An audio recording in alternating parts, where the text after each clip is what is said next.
Thanks for joining us today for Jennifer Schaus and Associates in our Webinar Wednesday program. We're coming to you live from Washington, D.C. Our webinars are every Wednesday and are provided complimentary. They're recorded and can be downloaded from our website and YouTube channel, which now holds over 300 of our government contracting webinars. In the interest of time, we do not take questions, so if you have questions for our speaker, we will have her information on the last side of the presentation today. A special thanks to our educational sponsor, the National Veteran Small Business Coalition, for making these webinars possible. The NVSBC is the largest nonprofit trade association for veterans. Please visit their website for more information. And now a little bit about us. We work with U.S. federal government contractors, including product, service, and software firms. Our services range from market analysis reports to contract vehicles and compliance. More information is on our website. We also have opportunities for your organization to advertise in our newsletter. We now reach over 20,100 subscribers. This includes both contractors and government. Contact us for pricing information with the email shown on your screen. And now to introduce our speaker, Jennifer Adeli. Welcome, Jennifer. We are glad to have you here with us today, and I'll turn the floor over to you. Great. Thank you so much for having me. Hi, everyone. Today, we're going to talk about what you can do now to prepare for RFPs that are coming later. I commonly refer to it as getting your proposal house in order. So let's go ahead and go to the next slide and get started. So as you know, building a response to an RFP is very much like building a house. This is a metaphor that I use often.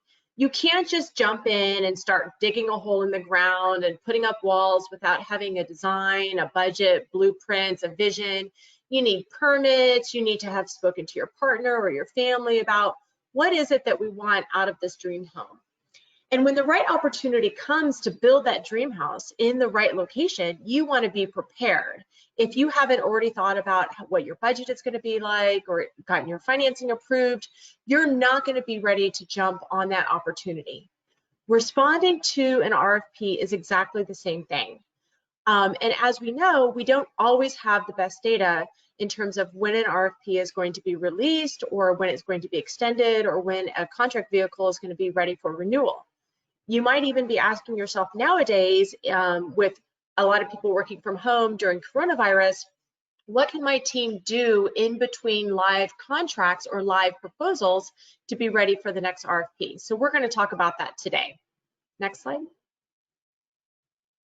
So what we're going to cover today is what you can do now while you're waiting on your next RFP, really specifically thinking about your pipeline and about the actual proposal mechanics. And also what you can do on your current projects to make sure that you're getting the most out of the work that you're doing today to be ready to reference that in your next solicitation. Next slide.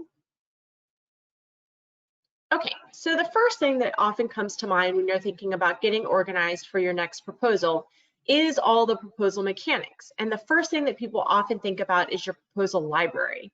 So you may be thinking to yourself right now, well, I've already got this organized. I guarantee you there's some housekeeping that you can do in this area. We often find that clients will say things like, oh, Joe has the last version of that proposal that we submitted. Or, gosh, there's 20 versions in our online library in SharePoint or on Google Docs. I'm not sure which one was the one that was the last and final. Or you might find that it's in a certain drive that only a few people have access to, which is great from a security perspective, but it can really slow things down if you're needing to rapidly get hold of that information, or if you, God forbid, need content in the middle of the night to make a change before you're about to submit your proposal. So this is a good time while you're waiting for your next RFP to drop to take a look at your online digital proposal library. And let me just stop for a second and use that word online. In today's environment, we assume that every contractor is using a digital proposal library. You should not be using things like shared folders necessarily that require closed access. You definitely shouldn't be using hard copy libraries. In today's environment, we're assuming that everybody is using a system like Google Docs or SharePoint or other services like that to manage your content library. Now, the next thing is what goes into your proposal library, in your digital library. You'll see on your screen there a list of the typical buckets of content that you should be managing and keeping up to date. That's going to include the best and final proposal that was submitted, including all of the attachments, That's going to include your past performance library, your resume library, a graphics library. This is something that we often see clients failing to manage and organize. You'll find that graphics, that's something that definitely tends to live on people's individual computers or their individual drives. We definitely recommend that you take some time to get a graphics repository organized in your digital files. And that's going to be not only the final graphic, meaning the JPEG or the PNG as it was inserted in your proposal, but also the source files. That's going to be the PowerPoint, the Visio diagram, or the Illustrator or Photoshop file that was used to design the graphics. You also want to make sure that you have a good job library, or your accolades, as is typically called. We call it good job because that's what they're telling you. In your good job library, you're going to want to have things like screenshots of quotes or PDFs that are from saved emails, where your client sent you a good job email saying, you know, Jennifer did a great job on that client deliverable. She delivered on time and it was accurate and it really saved us effort. You're going to want to save those, because even if Jennifer doesn't work for your company anymore, that's really a compliment for your overall company, and you can still reference it appropriately in future proposals. And last but not least, you want to have your boilerplate content. And boilerplate is the term that we use for that kind of content that you use over and over in your proposal. The fact of the matter is that you never use that content verbatim the exact same every time. You might change a word here or there depending on the proposal or depending on the customer, but probably 80 or 90% of that content is the same. And that's going to be stuff like your corporate history, what year you were founded, if you're a woman-owned small business, what your list of services are, things like that. Other content that is really good for being stored in boilerplate would be things like your standard processes and procedures. So things like how you hire, recruit, retain, and compensate your employees, that content probably doesn't change much from month to month, and maybe only gets revisited every year or so as you revisit your employee practices. That content is really good to save in a repository that everybody can access who's working on a proposal, instead of having to go out to the HR team every time to get that information. One thing I want to mention before we go to the next slide is that we could spend an entire training session just on how to organize. So this is not really telling you how to organize, this is telling you what to organize. There are a lot of best practices in terms of things like naming conventions, organizing your content depending on your customers versus your services versus your divisions. Those are all internal conversations that you want to have with your team. We do recommend that you take the structure seriously before you just start popping a bunch of things into folders. So you do want to think in advance, you know, how are we going to organize this content? Is it going to be by division? Is it going to be by year? Is it going to be by service offering, and so on? And we also recommend that you get a standard naming convention in place for your files or your folders at least. So that might be things like, do all of your files start with the year at the beginning? Is there a control number? Do you start with the agency first? Things like that. I'd be happy to talk to you one-on-one if you ever have questions about best practices for organizing your libraries. As you can tell, there's a lot that goes into it. Next slide. Okay, so after you think about getting your proposal content in order so that you can use it on your next proposal, you might be thinking, okay, I'm done. That's all I really need to do to get ready for the next effort. But in reality, there's a lot of things that you can do as a company to get your house in order. And one of those is to think about your certifications. This is something that takes a long time to get done, and you can't just flip the switch and do it overnight. So if you're starting to see that a lot of your competitors have certifications that you don't have, or RFPs are coming out that they're either saying that these are required or strongly suggested, meaning that you're going to score higher if you have these, the in-between time between busy season and proposal season, this is a good time for you to start working on these certifications. So if CMMI or ISO is in your corporate plan, start thinking about it now, because that could take you 6 or 12 months or even longer to get that planned, executed, and certified. This is also the time that you want to think about personnel certifications. If you've got rising stars in your company that should get their PMP, that is also something that doesn't happen overnight. So put that in your plan, get them going on that in between proposals and in between projects. Same thing with facility clearances. If you're a software provider and you need to get FedRAMP certified, those are things that all take a little bit of time. There's paperwork involved, there's planning and investment, both financial and time for your company. So don't wait too long to get those started. And last but not least, make sure that your small business status always remains up to date. And if there's any small business status qualifications that you qualify for and you've never taken the time to get certified, you want to make sure that you do that now. So for example, it used to be when the women-owned small business set-aside status was first initiated way back in the day, which was not that long ago in the scheme of things, you could self-certify. And so that was really simple. Nowadays, you do need to actually get certified as a woman-owned small business with the SBA. So you may have put off that paperwork of actually getting certified. So go ahead and take care of that kind of stuff now.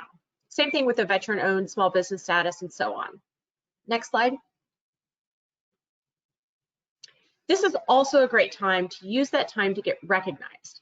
This may feel like a cherry on top. You may be thinking, oh God, this is just, what do I really care about that? I've got bigger fish to fry.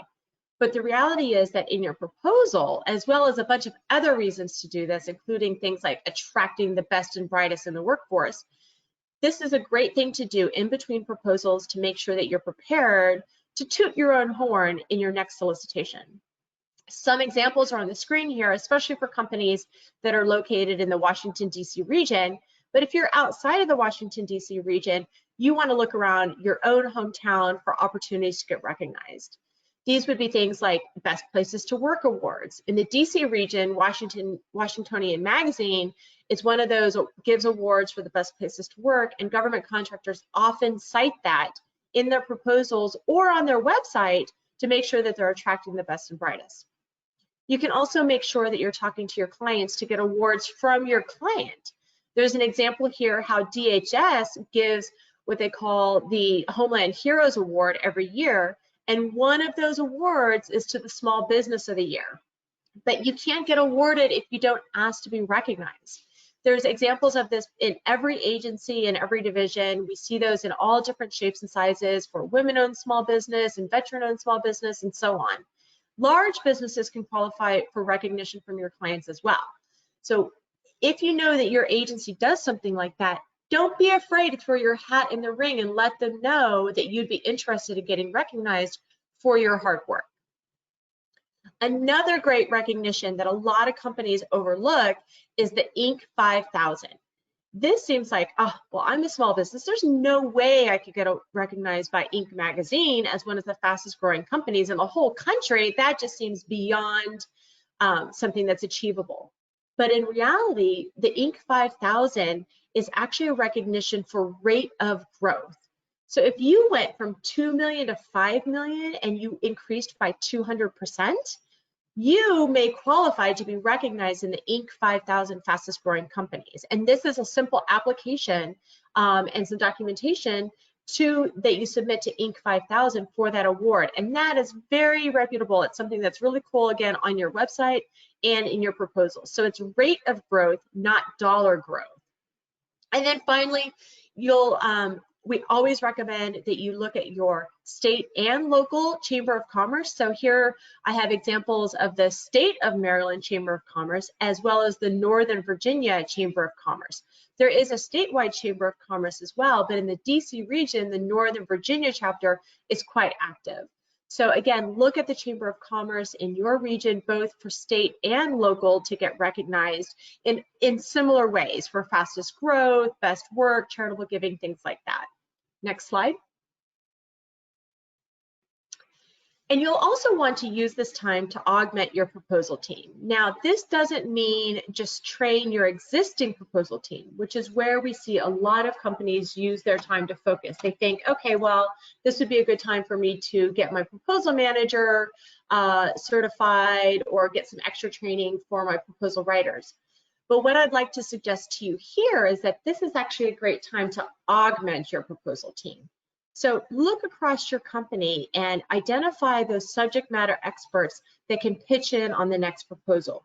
The people that are doing the boots on the ground work, who maybe have never helped write a proposal, or they rarely have helped write a proposal. This is a good time to train those folks how to contribute to your next win, how to talk about the work that they do in that proposal language that is necessary to respond to an RFP. This is also a good time to train your team to be a good color team reviewer, and that's the things we often hear about: the pink team, the red team, the gold team, and so on, or whatever it is that you call it in your company. This is often overlooked, and I can't stress enough how important it is to have good color team reviewers in your company, because you can do all this hard work writing and building a compliance matrix and pulling the content together, but if nobody is really well qualified in your organization to do a deep dive on that and to be a really good reviewer and to call out the problems when they see it, you're doing yourself a real disservice. You're oftentimes going to overlook problems in the proposal that are going to set you up to fail. So it's really important to take this time to look across your company as well and say, who do we think would be a good color team reviewer? These might be people who don't have the bandwidth or aren't SMEs to actually contribute to the writing, but they're people that you know have a really good eye for quality, a really good eye for compliance, and they could be trained to participate in the color review process. And then don't overlook using this time to update your compensation, your bonus and award systems to incentivize work on proposals. So let's be honest, we know, especially in smaller businesses, that everybody's wearing multiple hats, and even the executive team is oftentimes doing billable work. So it can really feel like working on a proposal is a punishment and just yet another thing on your plate that you have to do before you can finally turn the computer off late at night. So take this time to think about how can we incentivize our team to look at working on proposals as a benefit, not only for their career, but for their bottom line as well. We do small things with our clients, or we've worked with clients in the past, and when I was in-house before I started WinBiz, I had a whole incentive plan for SMEs and other participants in the proposal team that actually rewarded delivering the proposal, not just winning. Because the other thing to consider is that a lot of times the win won't come for many months or sometimes even a year or more. And your proposal team, some of those people may not still be with your company, or a year later they go, oh God, I don't even remember that proposal. Now you're giving me, you know, a Starbucks gift card. I mean, that just seems silly. So at the time of proposal submission, after you burned all those late nights and you worked really hard to come together and everybody put on all those extra hours, that's a great time to reward your team and recognize their hard work. We formalize that, and we recommend formalizing it for our clients as well, so that it's not something that's forgotten, that's part of your normal process. So take this time in between proposals to think about how you can build your proposal team through incentivizing and training beyond just that core proposal team. Next slide. And then, of course, you do not want to forget to use this time to document your great work. So we often find that in the middle of a proposal, we'll have a client say, oh my God, we did such great work for OPM. And then we'll say, oh, good, do you have any data? You know, what was it? What was the before and after? Do you have any screenshots of that software that you built or that website that you built? And we go, oh, God, no, we don't have that data. We'll say, well, how much time did you save the client with your improvements that you made? And they go, oh, we didn't do a baseline. We know how it was when we left, but we don't know how it was before we started. So we definitely recommend that you look at your operations during this time between proposals, and you think to yourself, what's the kind of data that I would want to be able to prove in my proposal later to show the great work that we've done? This may not be the same data that your client is asking you to track. The client might just be evaluating you on things like on-time delivery, quality assurance. You might have some other things in the quality assurance surveillance plan that don't necessarily coincide with the type of data that you're going to want for your proposal. So put your proposal hat on, look at the work that you're doing, and think about what kind of performance data you could gather now, especially, as you can see on the screen there, things that are before and afters. That could be screenshots, you know, what the website looked like before you redesigned. That could be process flows, how complicated the process was before you re-engineered it and what the after process looks like, and so on. Another thing you want to make sure that you stay on top of is making sure that your clients submit your reviews. If you're working on federal government contracts, those are called CPARS. It stands for Contract Performance Review System, something like that. Pardon me. The CPARS, that's another thing that we find that can be neglected. Some clients just don't want to do it. It's a little bit time consuming, pardon me, or they just forget to do it, frankly. So make sure that you stay on top of your clients to submit those CPARS regularly. And if there's any problems in your CPARS, that you address them right away. You do have the opportunity to address any negative scores on your CPARS, get the client to adjust those after you've resolved the issues and improve your score. If you're not working with the federal government, or if your project does not receive a CPARS because it is in the intel community, or it's a classified project or something like that, make sure that your client is staying up to date on writing past performances for you for other projects, and that you stay in constant communication with them, because you're going to need to come back to them regularly to update your past performance. Internally, you want to make sure that you're keeping your contract data up to date. Now, there's probably one person in your company that is responsible for that, and they do a great job with that. They handle the modifications, they know who their points of contacts are, that's all great. Now, that person may or may not be available when you're working on your proposal, and going back to them every single time you're working on a proposal to say, okay, what's the latest contract value? What contract mod number are we on? What's the current period of performance? Having to go back to that person all the time for that data can be a real bottleneck.